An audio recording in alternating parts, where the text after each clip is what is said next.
Updates at pinakahuling mga usapin sa mundo ng palakasan. Atin ang pakinggan dito sa Ang Pilipinas Ngayon. Magandang araw. Narito na po ang Sports Balita. Nagkaroon ng palitan sa pagitan ng San Miguel at Terra Firma kung saan ipapadala ang matagal ng beermen na sina Terence Romeo at Vic Manuel sa jeep habang makukuha naman ang serbisyo ni Wami Chongson at Andreas Kahilig. Inaprubahan naman ito ng PBA Board nitong nakaraang linggo.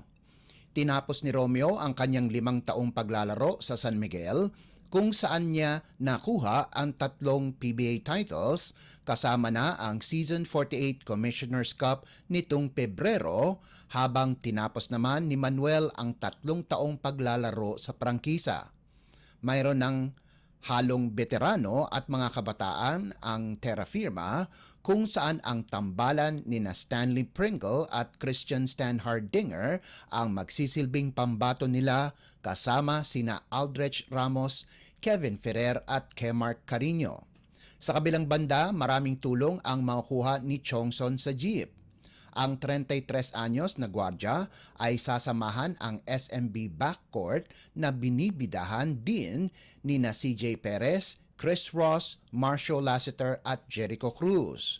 Bubuksan ng Terra Firma ang kanilang kampanya sa Season 49 Commissioner's Cup laban sa Converge. Updates at pinakahuling mga usapin sa mundo ng palakasan.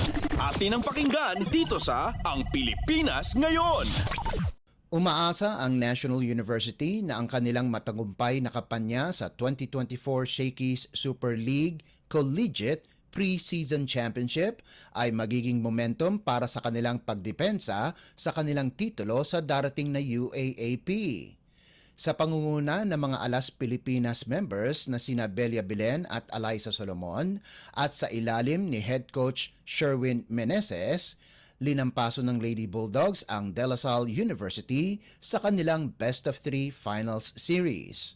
Nitong nakarang linggo sa Game 2 ng kanilang serye na ginanap sa Rizal Memorial Coliseum, mabilis na bumangon ang NU sa pagkadehado sa unang set para kunin ang 23-25, 25-18, 25-16 at 25-20 panalo para kunin ang kanilang ikatlong sunod-sunod na titulo sa liga.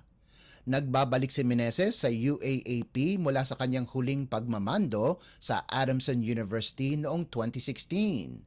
Pinalitan niya si Norman Miguel kasunod ng kauna-unahang kampyonato ng Lady Bulldogs sa National Invitationals Championship nitong Hulyo.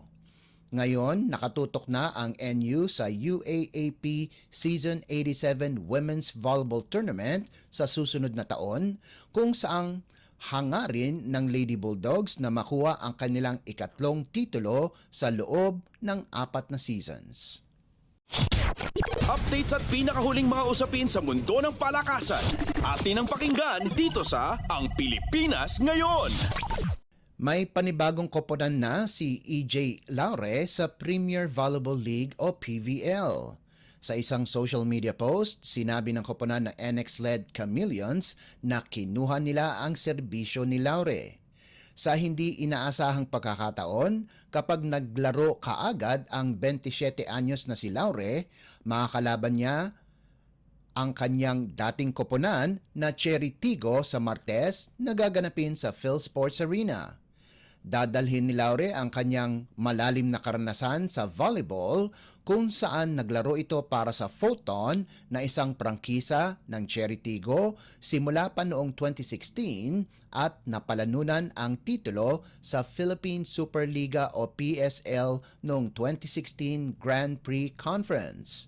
Ang dating player ng University of Santo Tomas ay may mabigat na tungkulin na gabayan ang nakababatang miyembro o mga miyembro ng NX-led squad para baliktarin ang kanilang tadhana sa pagpapatuloy ng 2024 to 2025 PVL All-Filipino Conference kung saan nagsimula sila ng walang panalo sa loob ng 2 laro.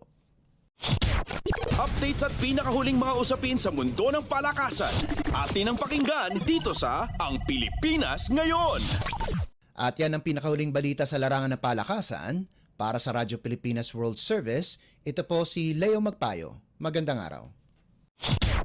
Updates at pinakahuling mga usapin sa mundo ng palakasan.